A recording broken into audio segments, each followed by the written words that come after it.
Hi friends, welcome back.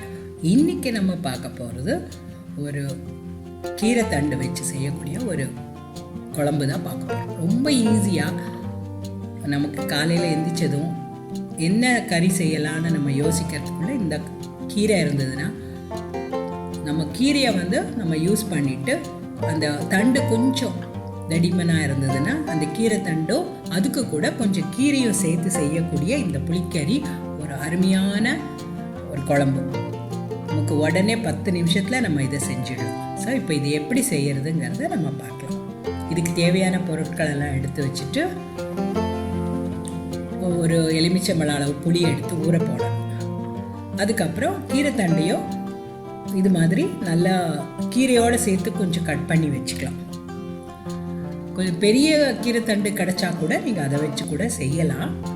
But எனக்கு இந்த மாதிரி சின்னதாக இருக்கிற கீரை தண்டில் செய்யும்போது அது இலசாக இருக்கும்போது ரொம்ப டேஸ்டியாக இருக்கும் இந்த குழம்பு.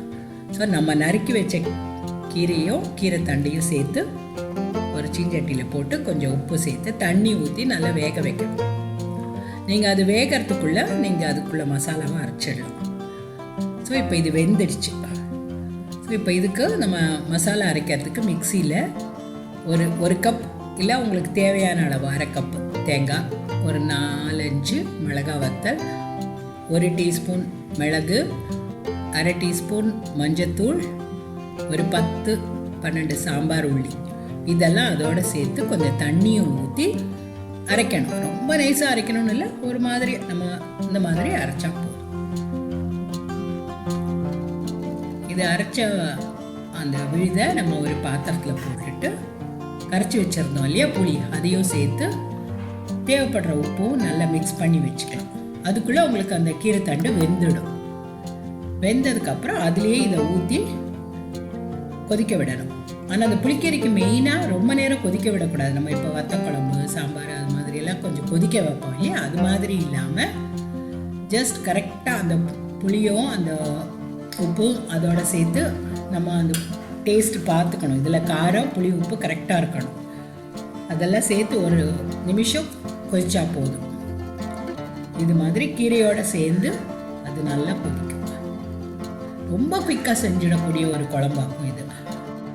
இப்போ தக்காளி விற்கிற விலையில் நம்ம இந்த தக்காளி போடாமல் செய்கிற இந்த குழம்பு நீங்கள் டெஃபினட்டாக செஞ்சு பார்க்கணும்.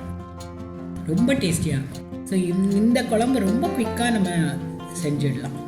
ஸோ இதுக்கு இந்த தாளிக்கிறது ரொம்ப அவசியம். இந்த தாளிப்பு ஒரு நல்ல வாசனையும் ஒரு நல்ல டேஸ்ட்டும் கொடுக்கும்.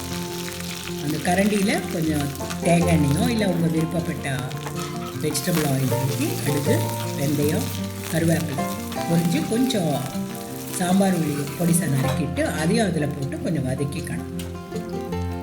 ரொம்ப ப்ரௌன் ஆனோன்னு இல்லை, கொஞ்சம் வதக்கினதும் நீங்கள் செஞ்சு வச்சுருந்த அந்த புளிக்கறியில் இதை ஊற்றிடலாம். ஸோ நீங்கள் செஞ்சு பார்க்கணும். நீங்கள் பார்த்தா தான் உங்களுக்கு இந்த குழம்பை பற்றி தெரியும்.